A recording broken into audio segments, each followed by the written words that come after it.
Taking a look at condos. Matt, why don't you jump in here and talk to me about what happened in the condo market last month?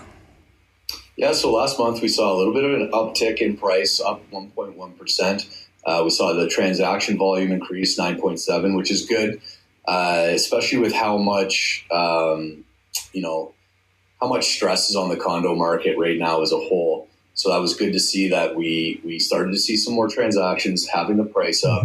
We did get 26% more new listings month over month. Days on market was flat, and the termination volume was around 50% of the properties were terminating. And then when we're looking at the year over year, we are down 5.8%, which is much more than the freehold market. Transaction volumes around the same as the freehold market, down to about 32%. 25% on the new listings volume, and then days on market significantly up from 17 to 22, so 30%. And then the termination, pretty much the same as freehold market, with 70% on that end.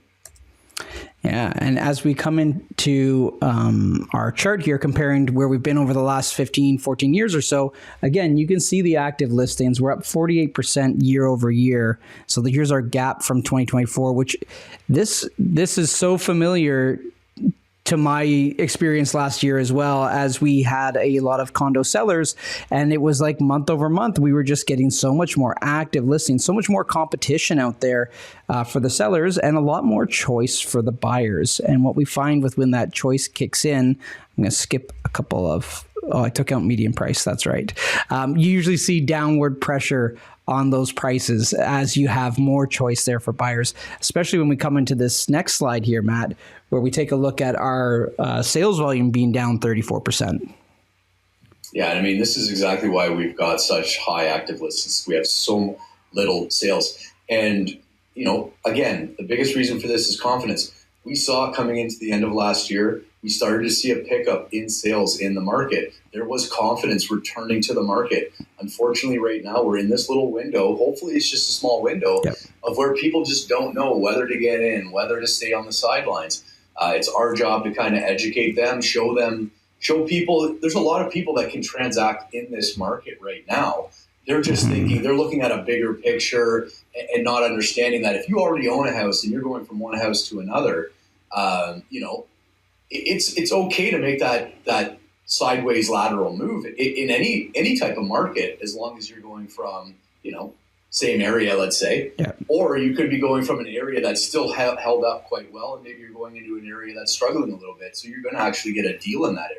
Yeah, absolutely. I think it's important to note that when you are buying and selling in the same market, it becomes all relative. And then the important thing that I like to acknowledge about when there is a down market is it is a perfect time for you to make that move up step, because our homes that are at those higher prices, when they're losing 5%, it's a much greater number than when you're losing 5% at the lower price point. And the lower price points also, they seem to hold their value better in general because there's more buyers that can afford that price point. So if we're looking at Aurora, for example, year over year townhomes, there's like almost a 0% change. It was like 0.3% change. But then when you move into the detached market, they're down 4.7%. So if you're moving up from that townhome to the detached, you've technically made money in terms of what that would have cost you had you done it the year before, where there was a larger spread from what you would have sold your townhome for what you could purchase your next home for. So when the market does turn around, as it does, right? As it does, and as it can do quickly sometimes, that you're coming out on top. You've got that equity already built in because you made your money on the purchase side. You didn't need to wait for the sale to happen to make your money.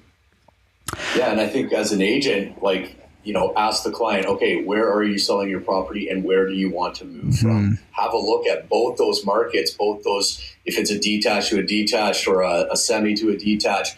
Have a look at those markets and see what the change is, because it might actually make sense for that client to make the change now. Yeah, absolutely. And like you said, sometimes it's not necessarily a move up or a move down. It may be a more lateral move.